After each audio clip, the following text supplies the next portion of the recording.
Sementara itu, menurut pemerhati kompetisi sepak bola Indonesia, Dr. Imam Syafi'i dari Fakultas Ilmu Keolahragaan UNESA, menyatakan bahwa memang kompetisi sepak bola melibatkan banyak aspek dan memang bisa meningkatkan perekonomian rakyat dalam berbagai segi.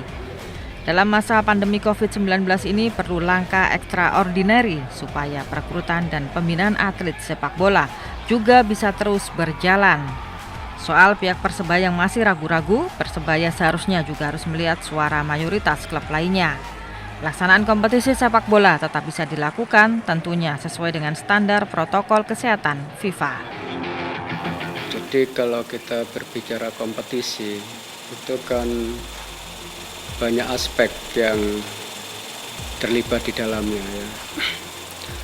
Dari aspek bisnisnya, aspek pembinaannya, kemudian aspek entertainnya, karena sepak bola ini masih menjadi tontonan yang menarik bagi masyarakat. Nah, tentunya dalam kondisi pandemik ini memang dilematis, makanya dinamakan kelanjutannya itu extraordinary ya. Kenapa kita katakan untung ruginya itu ada ya, karena tim jauh sudah mempersiapkan sebelumnya, bahkan kompetisi ini sudah berjalan ya beberapa kali. Kemudian karena adanya pandemi ini harus berhenti. Nah, di situ kerugiannya dari sisi manajemen klub pasti tidak ada pemasukan. Ya, yang selama ini didapat dari penonton sudah tidak bisa diharapkan. Apalagi nanti kompetisi ini rencananya dilangsungkan tanpa penonton kan begitu. Nah, sementara kebutuhan manajemen untuk membayar pelatih, untuk membayar pemain dan biaya operasional lainnya itu kan salah satu sumbernya dari dari tiket penonton itu. Kalau ini tidak ditiketkan nanti pasti sangat berdampak terhadap pengelolaan sebuah klub. Ya.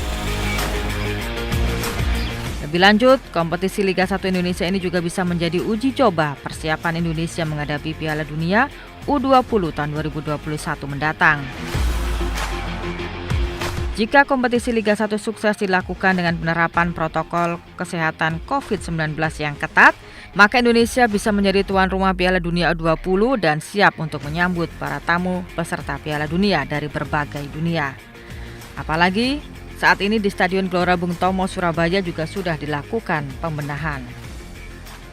Dari data Iman Kristian, Kabid Bangunan dan Gedung Dinas Perumahan Rakyat Kawasan Pemukiman Cipta Karya dan Tata Ruang Surabaya, khusus menyambut Piala Dunia U20 tahun 2021 mendatang, di Stadion GBT sudah didatangkan rumput Yoisia Japonica yang didatangkan dari Tangerang dengan harga Rp120.000 per meter.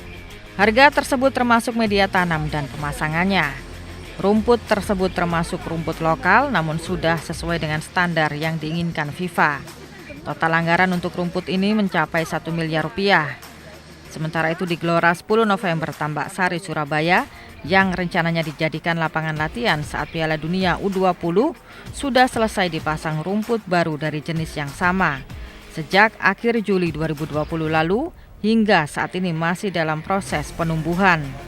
Iman menambahkan rumput itu sendiri juga akan dilakukan tes morfologi atau uji lab dari Institut Pertanian Bogor untuk memastikan vegetasi rumput itu sudah sesuai dengan standar FIFA atau tidak. Bencana COVID-19 sedang kita hadapi, namun tidak ada kata lelah untuk berjuang. Kompetisi sepak bola Indonesia tetap bisa diselamatkan asalkan mengikuti aturan protokol kesehatan COVID-19 secara ketat.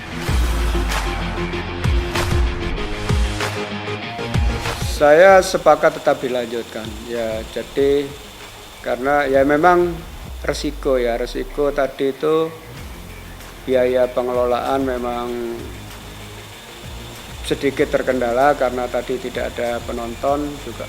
Aspek kesehatan mereka diutamakan, keselamatan gitu ya, yang berdampak pada keselamatan semua pihak yang terlibat dalam kompetisi itu. Jadi itu memang diutamakan. Makanya apa yang sudah dilakukan misalnya di Eropa, kemudian di negara-negara lain di Asia pun patut kita contoh ya. Korea sudah jalan gitu. Indonesia pasti bisa mampu melaksanakan kompetisi sepak bola kembali di tengah pandemi asalkan berkomitmen melaksanakan protokol kesehatan COVID-19 dengan ketat. Semoga prestasi persepakbolaan Indonesia ke depan semakin baik. Saya, Lauren Agnes, pamit undur diri. Sampai jumpa dalam Sorot minggu depan. Sorot mengungkap fakta di balik peristiwa.